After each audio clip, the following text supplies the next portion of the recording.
এবছরের উচ্চ মাধ্যমিক পরীক্ষার্থী, কিন্তু পড়াশোনার পাশাপাশি তার কর্মকাণ্ড দেখলে স্যালুট জানাবেন আপনিও। পূর্ব মেদিনীপুর জেলার পটাশপুরের খারান গ্রামে দেবাশিস রায় চাঁদপুর হারচরণ বিদ্যামন্দিরের দ্বাদশ শ্রেণীর ছাত্র সে।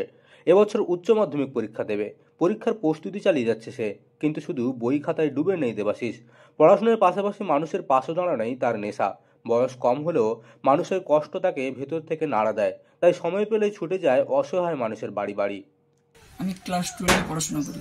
আমি কিছু সমাজমূলক কাজ করি। সমাজমূলক বলতে অসহায় মানুষ বা অসুস্থ মানুষদের পাশে গিয়ে দাঁড়াই এবং আমার সাধ্যমতো আমি ওনাদের সাহায্য করি। কারণ এখনকার যুগে দেখবেন আমাদের দেশে অনাথ আশ্রম এবং বৃদ্ধাশ্রমের সংখ্যা অনেক হয়ে গেছে। কারণ ছেলেমেয়েরা তার মা বাবাকে দেখে না। তো এইরকমই পরিস্থিতি, অর্থাৎ কোনো ছেলে মেয়ে যদি তার মা বাবাকে না দেখে তাহলে বৃদ্ধ বয়সে অসহায় হয়ে কোথায় যাবে।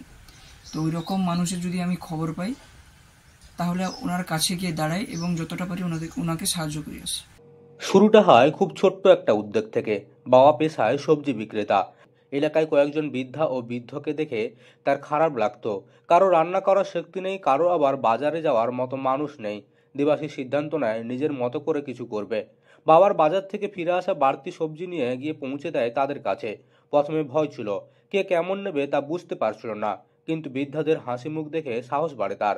ধীরে ধীরে সেই ছোট্ট উদ্যোগ আজ বড় রূপ নেয়। বিদ্যালয়ের বিজ্ঞান বিভাগের এক শিক্ষক তার কাজে মুগ্ধ হন। তিনিও পাশে এসে দাঁড়ান। আবার এলাকার এক দাদাও তাকে নিয়মিত সহযোগিতা করতে শুরু করেন। তারপর শুরু হয় আরো বড় কাজ। কারো শীতবস্ত্র নেই, কেউ ঠান্ডায় কাঁপছে। নিজেই জমানো টাকা দিয়ে আর সাহায্যের অর্থ দিয়েই শীতের সময় সে নিজেই শাল, সোয়েটার, কম্বল কিনে দেয় অসহায় মানুষদের। এত ছোট বয়সে এরকম বড় দায়িত্ব সবাইকে অবাক করেছে। দেবাশিস নিজের সোশ্যাল মিডিয়ায় তার কাজের ছবি ও তথ্য পোস্ট করতে শুরু করে। ধীরে ধীরে ছড়িয়ে পড়ে তার এই উদ্যোগ।